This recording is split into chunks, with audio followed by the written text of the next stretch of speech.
এই পিচ্ছি, এই বেটা, এনে কি? হ্যাঁ, এটা কার ব্যাগ? কিরে কথা কস না? এই বেটা ফালাও, এইখানে না, বাইরে ফালাও, দূরে জোরে মারবা, জোরে, ওই যে ওই দোকানগুলো জোরে মারো, ওইদিকে দাঁড়াও, দাঁড়াও, এই বেটা, এই খালা,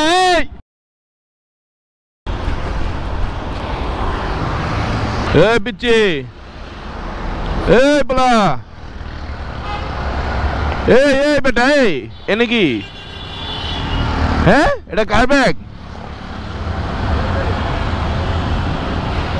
কিরে কথা কস না? এই বেটা পুরা নেশা করে আর টোল। ও এটা ভিতরে কেউ আছে? আর ওই আছে, এনে আছে, দেন তো, আছে এনে। নির্ঘাত কারো ব্যাগটেক চুরি করছে। এই মহাখালী ফ্লাইওভারের চিপাগুলা পাশাপাশি অন্যান্য ফ্লাইওভারের চিপাগুলা কেন যে আসলে প্রশাসন খেয়াল করে না আমি বুঝি না। বাচ্চা বাচ্চা পোলাপাইন চুরি ছিনতাই করে এইসব জায়গায় লুকায় থাকে। এই যে ব্যাগটা, আমার তো মনে হয় না এই ব্যাগ ওর, কারণ ওর ব্যাগ হলে এই চিপায় লুকায় বকে হয়। আমি যখন আসতেছিলাম ফ্লাইওভার দিয়া, তখন দেখলাম ও নিচে নামতেছে। তো নিচে যখন নামতেছে তখন আমাদের সন্দেহ হয়েছে, কিরে ভাই ওই যে নিচে নামতেছে কেন বা লুকাইতেছে কেন। দেন বাইক রাইখা যখন ব্যাগে গেছি, ব্যাগে যাওয়া দিন ভিতরে কি জানি হাতাইতেছে, আর সে হাতাইতে হাতাইতে ভিতর থেকে ব্যাগ বাই করছে। কি প্রসেসে লুকায় রাখছে এটা? আমার কাছে ব্যাগ যদি ওর থাকে তাহলে ওখানে লুকাইব কেন? পুরো রং মারে যেতে মানে এখন যে ওর ধরতাম। ভাই আসে ওই এখনো? দিনে দুপুরে এমনি ওপেনলি ওরা ঘোরাফেরা করে, নেশা করে, উল্টাপাল্টা জিনিসপত্র খায়, প্লাস উল্টাপাল্টা কাম কাজ করে। আমার কথা হচ্ছে, আমরা যারা সাধারণ জনগণ আছি, আমাদের চোখে যদি কোনো কিছু সন্দেহ হয় তাহলে এইগুলা নিয়ে জাজ করা উচিত, এগুলো নিয়ে কথা বলা উচিত। যদি এগুলো অপকর্ম হয়ে থাকে, কোনো ধরনের অপরাধ হয়ে থাকে, তাহলে এগুলা করতে কিন্তু ওরা ভয় পাবে। এই যে কথা বলতে না বলতে আরেক স্যারে তো চলতেছে। কি এগুলা? ফালাও, এইখানে না, বাইরে ফালাও, দূরে জোরে মারবা, জোরে, ওই যে ওই দোকানগুলো জোরে মারো, ওইদিকে দাঁড়াও, দাঁড়াও, এই বেটা, এই খালা, আরে বাইকের গাড়িতে লেগে যাবো। দৌড়াইতেছে, কি দৌড়টা যে দিছে আল্লাহ! আমার মনে হয় আমি এইটারে চিনি, এখনো স্টিল দৌড়াইতেছে সে।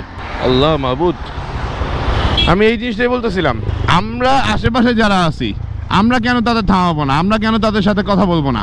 আমরা কেন তাদের বাধা দিব না? তাহলে তারা এই দিনের বেলা ওপেন, মোট কথা হলো অপরাধ করতে গেলে লজ্জা তো পাবে, তো ওরা লজ্জাও পাচ্ছে না অপরাধ করতে। ইভেন এই ছেলেটাকে আমি এর আগেও একদিন দেখছিলাম, এই যেই ছেলে বয়স কিন্তু অনেক হবে, মিনিমাম 18-20 বছর হবে এই ছেলের বয়স, এখন যেটা দৌড় দিল।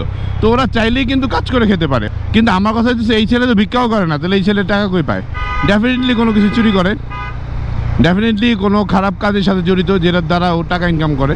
কারণ এই জিনিসটা যেটা খাইতেছে, সেটা খাইতে তো টাকা লাগে, সেটা তো আর কেউ মাগনা দেয় না ওরে, সেই জিনিসটা তো চুরি করতে পারে না। তো এটা যদি খাইতে ওর টাকা লাগে, তাহলে এই টাকাটা কই পায়? এত বড় ছেলেরা তো কেউ ভিক্ষাও দিবে না। মহাখালী ফ্লাইওভারে পাশাপাশি খিলগাঁও ফ্লাইওভারে, আমাদের প্রত্যেকটি ফ্লাইওভারেই যেগুলাতে কিছু আন্ডারগ্রাউন্ড চিপাচাপা আছে, এইগুলাতে একটু থাকে। ইভেন আপনার আমি মৌচাকের যে ফ্লাইওভারটা আছে জোনটা, এই জোনেও অনেক দেখেছি। প্রশাসনের পাশাপাশি আমরা যারা রেগুলার এইসব রাস্তা দিয়ে চলাফেরা করি, আমরাও খেয়াল করি, আমরাও বাধা দেই, আমরাও তাদের সাথে কথা বলি। এখানে অনেক আন্ডার এজ, একদম শিশু কিশোর, টিন এজের পোলাপাইনও এসব করে, তাদেরকে বুঝাই। বড় যারা আছে তাদের বাধা দেই, তাদের ভয় দেখাই, তাহলে দেখবেন এই অপরাধগুলো কিন্তু কমতে শুরু করবে। এই সোসাইটি শুধুমাত্র একলা আমার না, এই সোসাইটি শুধুমাত্র গভর্নমেন্টের না, এই সোসাইটি শুধুমাত্র বড় লোকদের না বা গরিবদের না, স্পেসিফিক কারো না, এই সোসাইটি আপনার আমার সবার। তাই এই সোসাইটিতে যারা মানে কর্ণধার আছে, যারা আসলে এই সোসাইটির বিভিন্ন আইন কানুন প্রণয়ন করতেছে, যারা এই সোসাইটির অর্থনীতি ব্যালেন্স করতেছে, প্ল্যানিং ব্যালেন্স করতেছে, তাদের পাশাপাশি যারা আমরা এই ফ্যাসিলিটিগুলো ভোগ করার জন্য এই সোসাইটিতে বসবাস করতেছি, আমাদেরও কিন্তু দায়িত্ব আছে। শুধুমাত্র যারা পাওয়ারফুল তাদের দায়িত্ব আর আমরা সাধারণ জনগণের দায়িত্ব না, এই জিনিসটা কিন্তু ভুল। তাই আমি মনে করি যে আমাদের প্রত্যেকের জায়গা থেকে সচেতন হওয়া উচিত প্রত্যেকটা ব্যাপারে।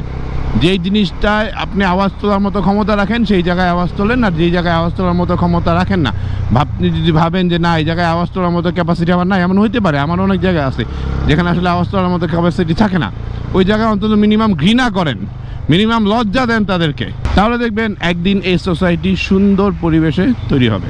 আমি হাসান সেতু আজকে আপনাদের কাছ থেকে বিদায় নিচ্ছি, আবারও চলে আসবো যে কোনো সময় যে কোনো জায়গায় ক্যামেরা অন করে। সে পর্যন্ত ভালো থাকুন, সুস্থ থাকুন, সাবধানে বাইক চালান। আল্লাহ হাফেজ।